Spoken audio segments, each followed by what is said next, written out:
All right, welcome to another deep dive. Today's topic is, well, a little different. We're going to be talking about worm farming.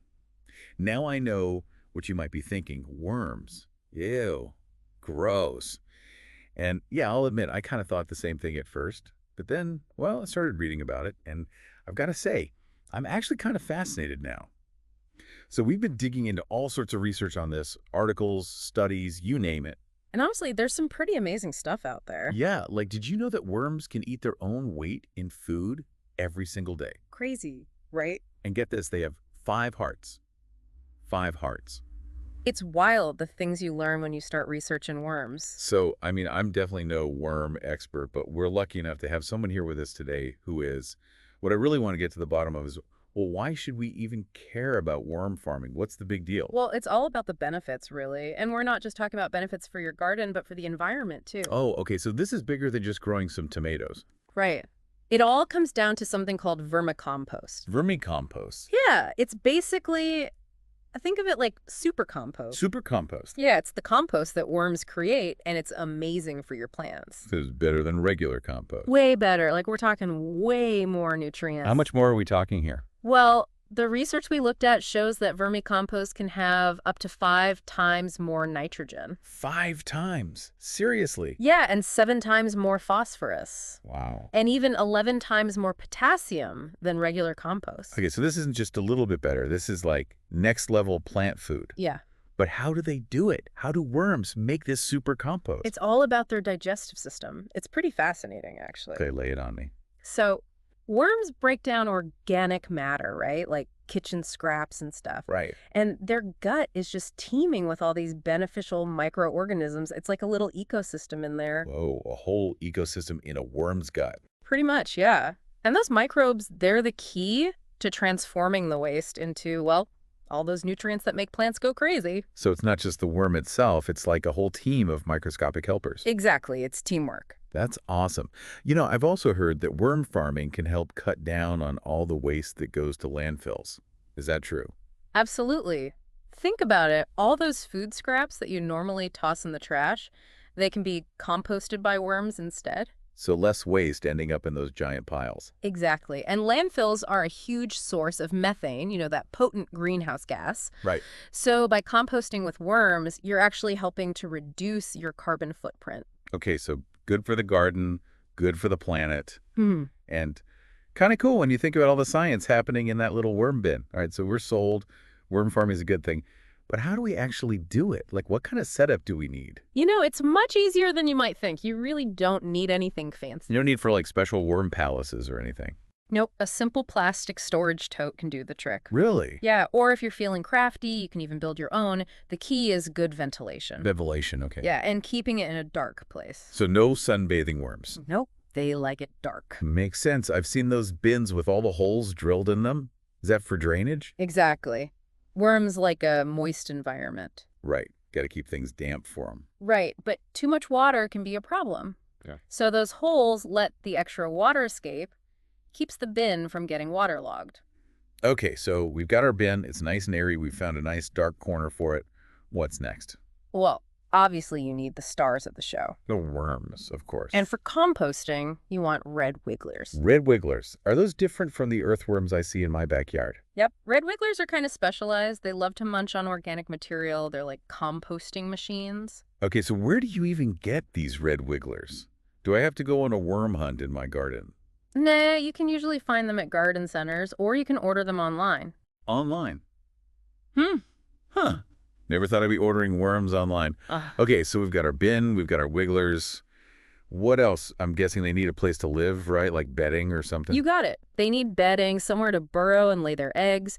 You can use shredded newspaper, cardboard, coconut coir. Coconut coir. Yeah, or even leaves. Like fallen leaves for my yard. Sure, just make sure whatever you use, it's nice and moist. Moist, got it. Like how moist are we talking? Think about as damp as a wrung-out sponge. Okay, so not soaking wet, just damp.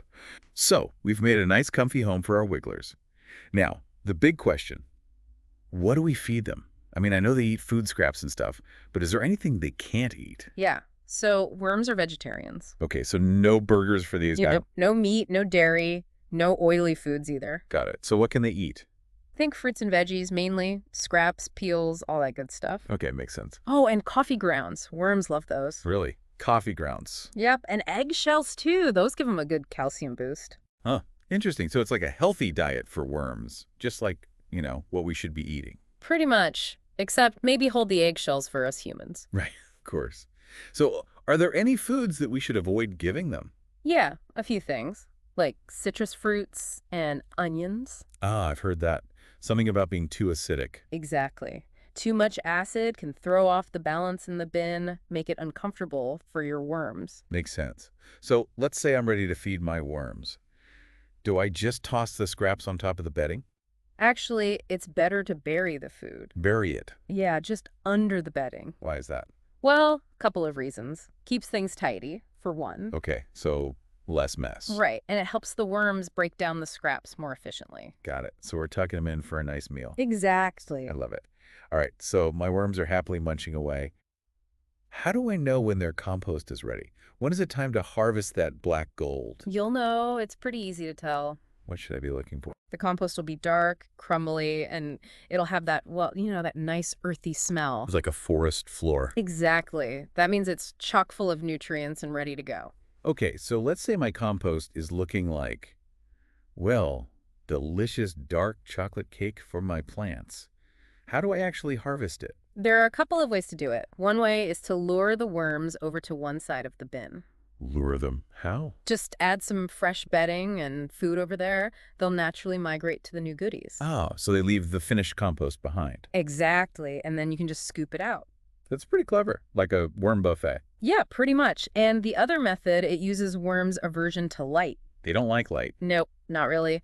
So you basically dump the whole bin out onto a tarp. Okay.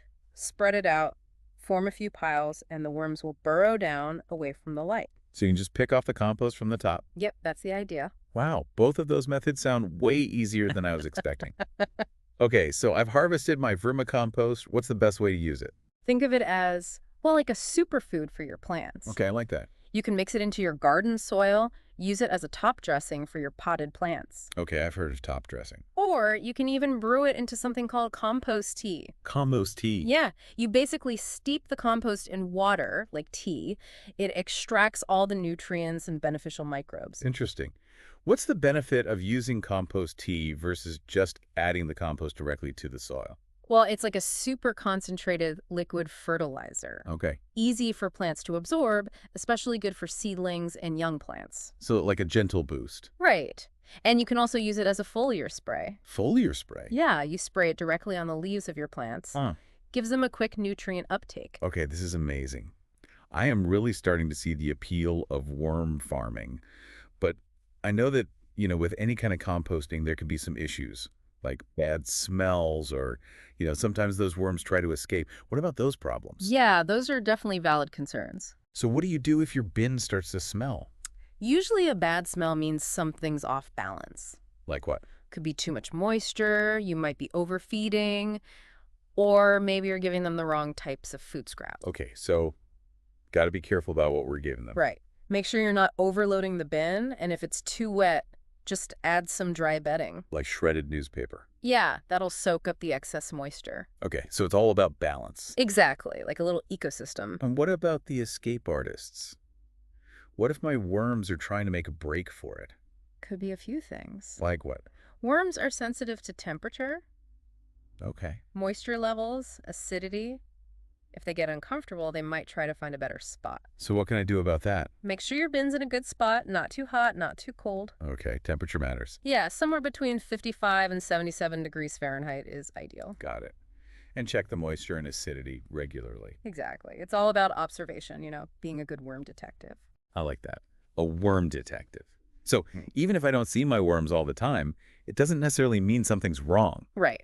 They might just be hanging out deep down in the bedding, nice and cool and dark, munching away. This is really making me feel a lot more confident about giving worm farming a try. It's not as complicated as I thought. That's the beauty of it. It's pretty low maintenance, pretty forgiving, and the benefits, like we've talked about, are amazing. Speaking of amazing, I want to go back to those worm facts you mentioned earlier. Oh, yeah. Yeah, like the 5 hearts. 5 hearts. It's crazy, right? It's mind-blowing. But, their anatomy, it's perfect for what they do. How so? Those multiple hearts, they help pump blood efficiently. Makes sense. They need a lot of energy to process all that food. Exactly. I mean, they're eating their own weight in food every day. I know. It's crazy. How is that even possible? Well, their digestive system is just incredibly efficient at breaking down that organic matter.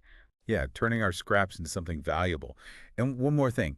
About their eyes, or lack thereof, they can still sense light, right? Right. They don't have eyes like we do, but they have light-sensitive cells all over their bodies. So that's why they like to stay in the dark. Exactly. Yeah. And they can sense vibrations too, which helps them get around. Wow.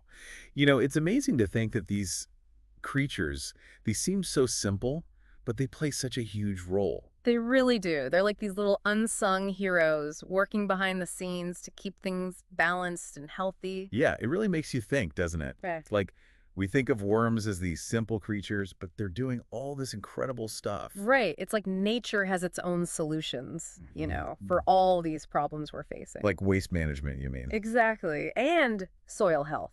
Worm farming. It's a perfect example. Yeah, partnering with nature. I gotta say, I was hesitant about all this at first, but now, I don't know, I'm kind of excited to try it. I think you'll be surprised. It's really rewarding. Wait till you see the results in your garden. Yeah, speaking of results, I'm curious, how much compost can you actually get from a worm bin? That's a good question. It really depends on the size of your den, how many worms you have. Right. But even a small bin can produce a good amount. Enough to make a difference in your garden, for sure. Okay, so it's not just a symbolic thing. It actually makes a real impact. Oh, yeah, absolutely. And you're reducing your reliance on those store-bought fertilizers, too. Which, let's face it, aren't exactly the most eco-friendly. Right, so it's a win-win. Good for your garden, good for the planet. And it can save you some money too, right? Exactly. Okay, so we've learned all about worm farming, the benefits, the how-tos. What do you think? Are you ready to give it a shot? I'm definitely ready. It's been fascinating. I had no idea there was so much to learn about worms. Me neither. But, if you want to learn more, there are tons of resources out there.